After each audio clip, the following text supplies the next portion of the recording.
Because of this video, you now know what I look like with bad head. No photoshopping done here. I got into a dream and then left it. I was thinking a lot recently about Michel Gondry. He's an exceptional artist. If you like his films, I probably like your taste in movies too. I saw The Science of Sleep the other day in Second Life. My wife and I were at this cool place called Drowsy, and there were some clouds.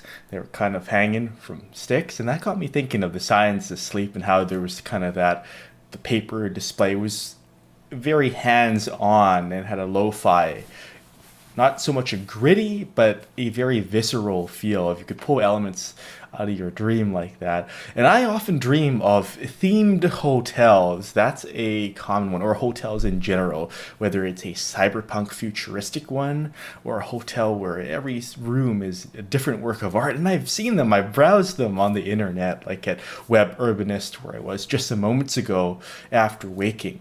And I like that space between you've just woken up and you haven't fully awoken, because sometimes you just have these raw, naive thoughts, but they are exactly the kinds of things that you need to express or capture, at least, because they will say a truth about yourself which you might not so readily find at another time, and that could lead to great art. So I was thinking earlier I was gonna write this down, but I thought I could talk it and share it faster with you. Perhaps I can get someone from Mechanical Turk to transcribe it in the future. It would be neat if YouTube had an auto transcription thing for videos, provided you spoke legibly, and I don't always. So it's a challenge. It'd be a cloud computing challenge to work on.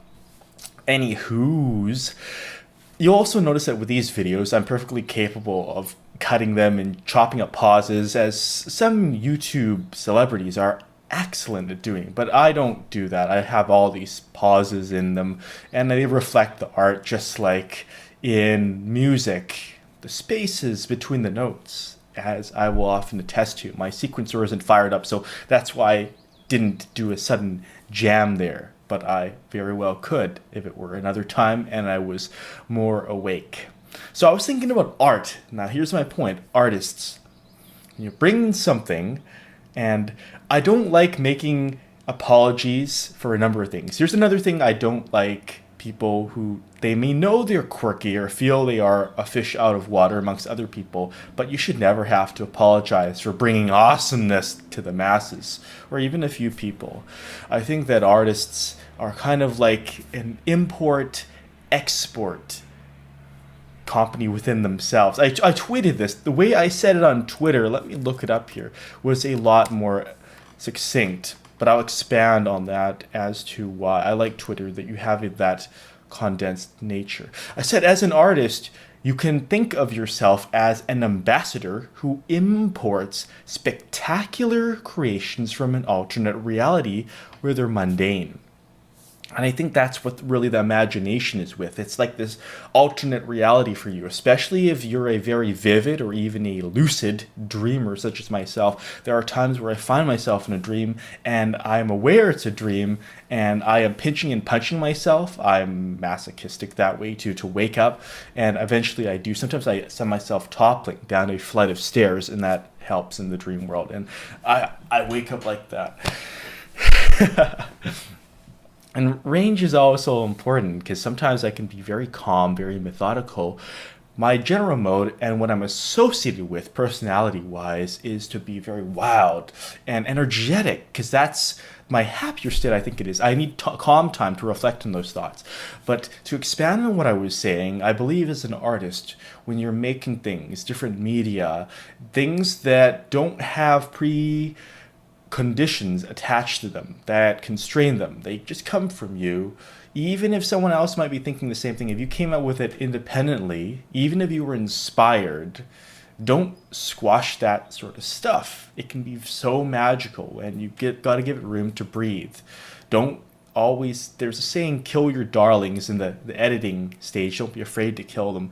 But I think when you have a lot of ideas, sometimes it's not right to kill them just yet, so to speak. You leave them for the next project. It's just like when you're composing music, you may have an idea, a riff, a tune that doesn't fit in this song, but it may very well work excellently in the next one. So you hang on to that, and especially with today's computer storage that is gigabytes and gigabytes upon terabytes of space, it's really affordable. I like watching hard drive prices tumble. That's one of my hobbies. Watching 1 terabyte drives fall under the $100 US mark has been a pleasure. And I've seen on Slick Deals and some other sites, I've seen 1.5 terabyte, well, the Seagate Barracuda one, I've seen that as low as $83 after the rash of really horrible reports of its firmware failing. And I blogged once that Seagate, they should have stepped up more with the social media front and got the word out and addressed it firmly on their site instead of hiding some of it away. I don't think they deliberately hid it away, but it was tough to find it on a knowledge base article that they had.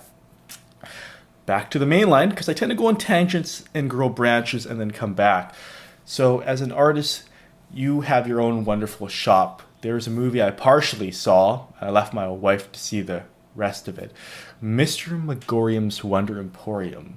And within it is Dustin Hoffman, who is wonderful as Rain Man, and he plays Mr. Megorium, of course, in this toy store that is full of amazing contraptions. And I think if your mind is fertile like that, then you need to show these toys to people. They may want to play with them, make interactive art, and put something out there that other people can say, that fills a need for me. Because as insular as some artists can be, okay, yeah, sure, you do it for creative self-expression. You do it to please yourself or to prove something to yourself. But it's even better if you can do that, and because you don't lose anything, it just so happens to please someone else as well and really make their day smile. And that for me is the hallmark of great art, one that triumphs the barrier of not just being an earnest fulfillment and manifestation of your own vision, but it helps someone else get their vision out too. And that brings me to the distinction between a snob and someone who's not. Sometimes, on rare occasion, I get asked, Torley, what do you think the difference is? Well, I've known many snobs. I have been a snob before outgrowing that phase. And a snob is someone who has what they perceive to be a superior sort of knowledge. It could be applied, theoretical or otherwise.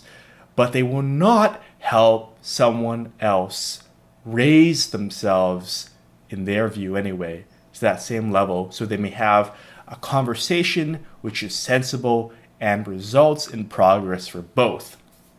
That's snob. They try to keep you down. The man is keeping you down. Those are snobs. It's kind of like the classical chin stroker who is forever criticizing rock musicians and those DJs, but has no ambitions whatsoever to go forth and help elevate them. Now, if someone might not agree, of course, there are different frames of reference, but nonetheless, you put the knowledge out there, you make it accessible.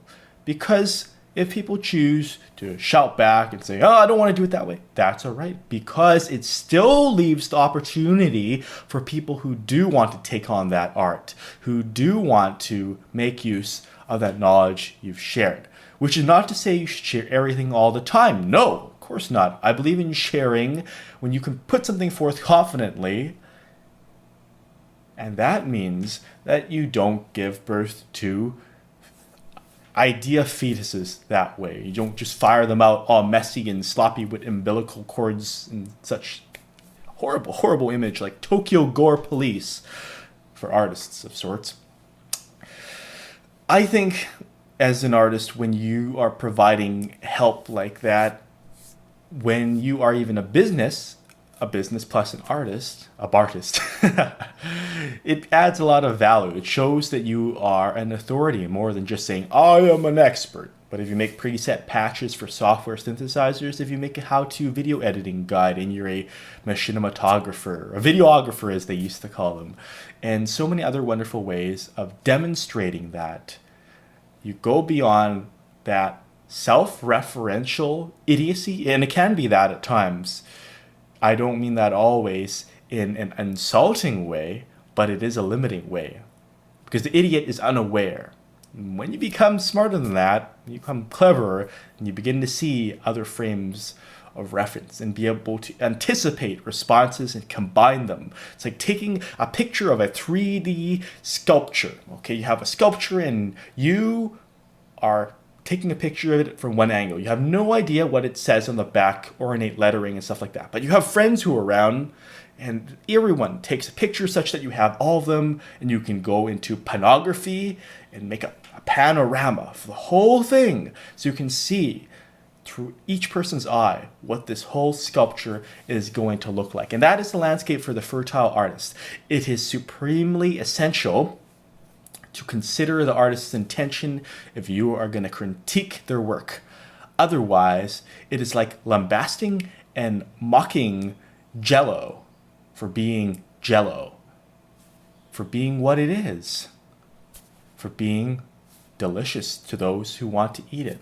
It fails to consider what is the purpose of food, to feed people, to nourish them. And what is the purpose of music? Well, some is going to be more nutritious and appeal to some people than others.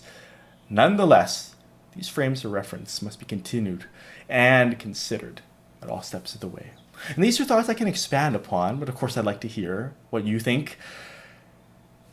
There's always this danger once you become very self-conscious of going, well, people are gonna mock me and make fun. Of course they will. Of course they will. And that's one of the best things my brother and I said some years ago, that, you know, if you've got a hit on your hands, something to that effect, if it can be parodied on The Simpsons.